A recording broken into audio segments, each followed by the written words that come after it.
രാഹുൽ മാങ്കൂട്ടത്തിലിൻ്റെ മുൻകൂർ ജാമ്യാപേക്ഷ ഇന്നലെ കോടതി തള്ളിയിരുന്നു. രാഹുൽ മാങ്കൂട്ടത്തിൽ എവിടെയാണ്, ഇപ്പോഴും ഒളിവിൽ തുടരുകയാണ് എന്നുള്ള കാര്യത്തിലൊക്കെ അക്കാര്യത്തിലൊരു സ്ഥിരീകരണമുണ്ട്. പക്ഷേ അക്കാര്യത്തെക്കുറിച്ച് പോലീസിന് എന്താണ് പറയാനുള്ളത്, സമഗ്രമായ അന്വേഷണം ഏത് നിലയ്ക്കാണ് പോകുന്നത്, ഇന്ന് രാഹുലിനെ അറസ്റ്റ് ചെയ്ത് കോടതിയിൽ ഹാജരാക്കാനുള്ള ഒരു സാധ്യത, അല്ലെങ്കിൽ രാഹുൽ കോടതിയിൽ കീഴടങ്ങാനുള്ള ഒരു സാധ്യത, അതൊക്കെ ഏത് രീതിയിലാണ് എന്ന് ഷീജയോട് തന്നെ ചോദിച്ചറിയാം. Sheeja, good morning. Good morning Vinisha. രണ്ട് സാധ്യതകൾ, ഒന്ന് രാഹുൽ കീഴടങ്ങാൻ, ഒന്ന് രാഹുലിനെ അറസ്റ്റ് ചെയ്ത് കോടതിയിൽ ഹാജരാക്കാൻ. അപ്പോൾ രണ്ടാമത്തെ തന്നെയായിരിക്കും സംഭവിക്കുക എന്നുള്ളത് തന്നെയാണ് വലിയ പ്രതീക്ഷ. കാരണം അന്വേഷണം ആ രീതിയിൽ തന്നെയാണ്. ഇതിനോടകം തന്നെ രാഹുലിനെ പോലീസ് സ്പോട്ട് ചെയ്തെന്നാണ് ഞാൻ മനസ്സിലാക്കുന്നത്. ഷീജ.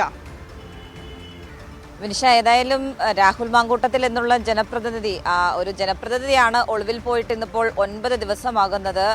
കഴിഞ്ഞ ദിവസം ഏതായാലും മുൻകൂർ ജാമ്യം കൂടി തള്ളിയ ഒരു സാഹചര്യത്തിൽ ഇനിയിപ്പോൾ ഗത്യന്തരമില്ലാതെ എവിടെയെങ്കിലും കീഴടങ്ങാനുള്ള നീക്കങ്ങൾ അത് സ്വാഭാവികമായും രാഹുലിന്റെ ഭാഗത്ത് നിന്ന് ഉണ്ടാകുമെങ്കിൽ പോലും രാഹുലിനെ കണ്ടെത്തുക, അറസ്റ്റ് ചെയ്യുക, കസ്റ്റഡിയിലെടുക്കുക എന്നുള്ളത് തന്നെയാണ് കേരള പോലീസ് ലക്ഷ്യമിട്ടിട്ടുള്ളത്. അതിന്റെ ഭാഗമായി തന്നെ പ്രത്യേക അന്വേഷണ സംഘം അത് പല ഇടങ്ങളിൽ കേന്ദ്രീകരിച്ചുകൊണ്ടാണ് ഈ തെരച്ചിൽ ഊർജിതമാക്കി മുന്നോട്ട് പോകുന്ന ഒരു സാഹചര്യമുള്ളത്. പ്രത്യേകിച്ചും കഴിഞ്ഞ ദിവസങ്ങളിൽ ഈ തമിഴ്നാട് കർണാടക അതിർത്തി കേന്ദ്രീകരിച്ചുകൊണ്ട് പോലീസിന്റെ ഒരു സംഘമുണ്ടായിരുന്നു.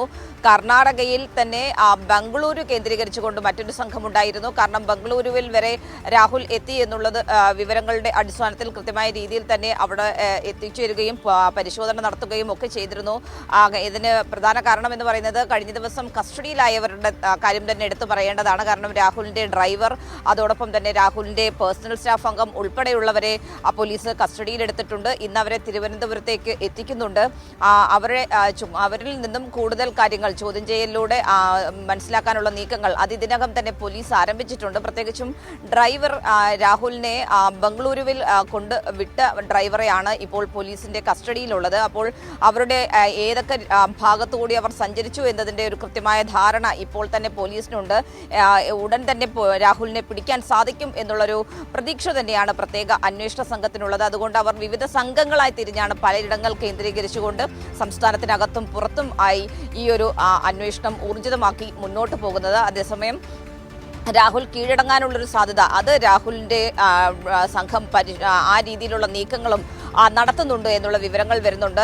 ഈ ഒരു കഴിഞ്ഞ ദിവസം മുൻകൂർ ജാമ്യം ഇവിടെ തിരുവനന്തപുരത്തെ പ്രിൻസിപ്പൽ സെഷൻസ് കോടതി തള്ളിയ ഒരു സാഹചര്യത്തിൽ ഹൈക്കോടതിയെ സമീപിക്കുക, അതിനുള്ള നീക്കങ്ങളും രാഹുൽ ആരംഭിച്ചിട്ടുണ്ട് എന്നുള്ളതാണ് മനസ്സിലാക്കുന്നത്. ഇന്ന് ഹൈക്കോടതിയെ സമീപിക്കുക എത്രയും വേഗത്തിൽ എന്നുള്ളതാണ് തീരുമാനിച്ചിരിക്കുന്നത്. പക്ഷേ ഇന്നിപ്പോൾ ഹൈക്കോടതിയിൽ മുൻകൂർ ജാമ്യാപേക്ഷ നൽകുകയാണെങ്കിൽ പോലും അത് ഇന്ന് പരിഗണിക്കാൻ സാധ്യതയില്ല. ഇന്ന് ആ രീതിയിൽ ഹൈക്കോടതിയെ സമീപിച്ചു കഴിഞ്ഞാൽ സ്വാഭാവികമായും നാളെയും മറ്റന്നാളും കോടതി അവധിയാണ്. അപ്പോൾ തിങ്കളാഴ്ചയാകും. അപ്പോൾ അതിനു മുൻപ് രാഹുലിനെ പോലീസിന് കസ്റ്റഡിയിലെടുക്കാൻ സാധിക്കും എന്നുള്ളൊരു പ്രതീക്ഷ തന്നെയാണ് പോലീസിനുമുള്ളത്. കാരണം ആ രീതിയിൽ ഏത് സമയം വേണമെങ്കിലും രാഹുലിലേക്ക് എത്താം എന്നുള്ളൊരു കാര്യം തന്നെയാണ് പ്രത്യേക അന്വേഷണ സംഘം പങ്കുവയ്ക്കുന്നത്. അപ്പോൾ ഏതായാലും വരും മണിക്കൂറുകൾ എന്ന് പറയുന്നത് ആ രീതിയിലുള്ള ഡെവലപ്മെന്റ്സ് സ്വാഭാവികമായും ഉണ്ടാകാൻ സാധ്യതയുള്ള മണിക്കൂറുകൾ തന്നെയാണ് വിനിഷ.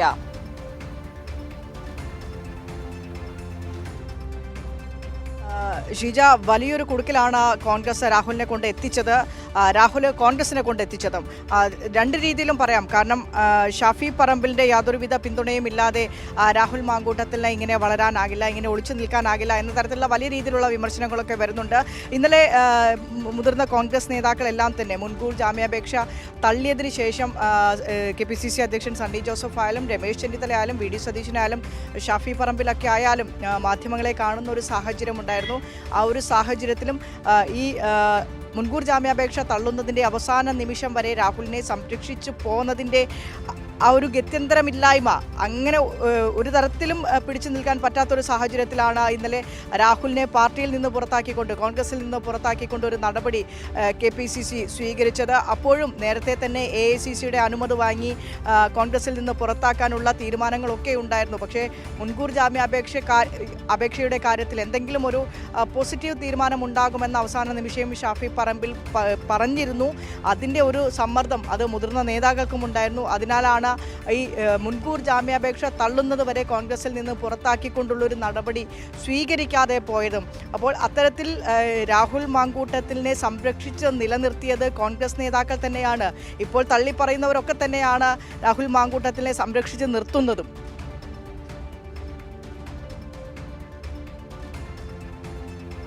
വിനിഷ, അതിൽ അതായത് ഈ കഴിഞ്ഞ ദിവസം രാഹുലിന്റെ ജാമ്യാപേക്ഷയിൽ വിധി വരുന്നത് വരെ ഈ വിഷയത്തിൽ രാഹുലിനെ പാർട്ടിയിൽ നിന്ന് പുറത്താക്കുന്നതുമായി ബന്ധപ്പെട്ട ഒരു നടപടിയും സ്വീകരിക്കാൻ പാടില്ല എന്ന തരത്തിൽ വലിയ സമ്മർദ്ദം തന്നെയാണ് ഷാഫി പറമ്പിൽ നടത്തിയിട്ടുണ്ടായിരുന്നത്.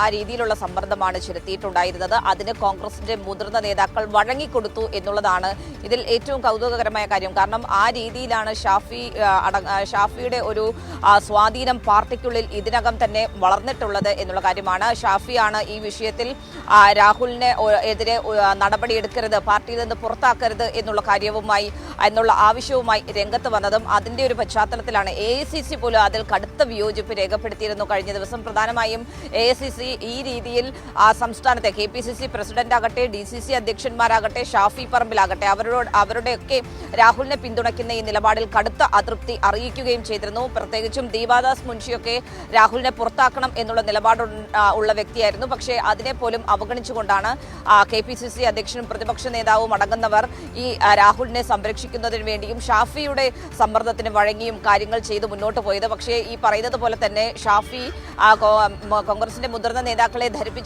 വിശ്വസിപ്പിച്ചിരുന്നത് ഏത് വിധേനയും മുൻകൂർ ജാമ്യം രാഹുലിന് ലഭിക്കും എന്ന രീതിയിലായിരുന്നു. പക്ഷേ കാര്യങ്ങൾ തിരിച്ചായിരുന്നു.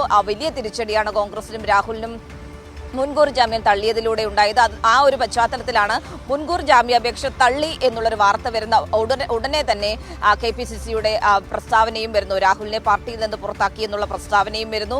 കാരണം അതിനുശേഷം പിടിച്ചു നിൽക്കാൻ ഒരു സ്കോപ്പും ഇല്ല എന്നുള്ളത് കോൺഗ്രസിന്റെ നേതാക്കൾക്കറിയാം. അതിന്റെ അടിസ്ഥാനത്തിൽ തന്നെയാണ് അത്തരത്തിലൊരു നീക്കം അവർ നേരത്തെ തന്നെ ചെയ്തു വെച്ചിട്ടുണ്ടായിരുന്നത്. കാരണം അതിനുശേഷവും രാഹുലിനെ പിന്തുണയ്ക്കുകയാണെങ്കിൽ അത് വലിയ തിരിച്ചടി, അത് പ്രത്യേകിച്ചും ജനങ്ങൾക്കിടയിൽ നിന്ന് ഉൾപ്പെടെ ലഭിക്കും എന്നുള്ളത് അവർക്ക് കൃത്യമായ രീതിയിൽ തന്നെ അറിയാം. അതിന്റെ അടിസ്ഥാനത്തിലാണ് ആ രീതിയിൽ ഒരു പത്രക്കുറിപ്പ് ഇറക്കുകയും പിന്നെ സ്വാഭാവികമായും കോൺഗ്രസ് നേതാക്കളുടെ അതിപ്പോൾ KPCC അധ്യക്ഷന്റെ ആകട്ടെ, പ്രതിപക്ഷ നേതാവിന്റെ ആകട്ടെ, രമേശ് ചെന്നിത്തലയുടെ ആകട്ടെ, എല്ലാവരുടെയും പ്രതികരണം സ്വാഭാവികമായും മാധ്യമങ്ങൾ ആരായും. അപ്പോൾ എല്ലാവരും അവരുടെ പ്രതികരണങ്ങളിൽ രാഹുലിനെ തള്ളിയുള്ളൊരു നിലപാട് സ്വീകരിക്കാത്ത ആരെങ്കിലും പിന്നീടും സംരക്ഷിക്കുന്ന നിലപാട് സ്വീകരിക്കുകയാണെങ്കിൽ അത് അവർക്ക് തന്നെ തിരിച്ചടിയാകും എന്നുള്ളത് ബോധ്യം ഉള്ളതിന്റെ അടിസ്ഥാനത്തിൽ തന്നെയാണ് ഈ സംരക്ഷിച്ചവർ തന്നെ തള്ളിപ്പറയുന്ന ഒരു നിലപാട് ഈ വിഷയത്തിൽ സ്വീകരിച്ചത്. പക്ഷേ ഇപ്പോഴും രാഹുലിനെ അനുകൂലിക്കുന്നവർ, അതിപ്പോൾ ഷാഫി ആകട്ടെ, ഷാഫി പരസ്യമായി വലിയ തോതിൽ രാഹുലിനെ തള്ളിപ്പറയുന്ന ഒരു നിലപാടൊന്നും എടുത്ത് രംഗത്ത് വന്നിട്ടില്ല. രാഹുലിനെതിരെയുള്ള നടപടി നേരത്തെ പാർട്ടി സ്വീകരിച്ചു എന്നുള്ള നിലപാടൊക്കെ ആയിട്ടാണ് കഴിഞ്ഞ ദിവസത്തെ പ്രതികരണവും വന്നത്. ഏതായാലും ഇപ്പോഴും രാഹുലിനെ സഹായിക്കുന്നവർ നിരവധി കോൺഗ്രസിലുണ്ട് എന്നുള്ളതും ഈ ഒരു ഘട്ടത്തിലും എടുത്തു പറയേണ്ടത് തന്നെയാണ് വിനിഷ.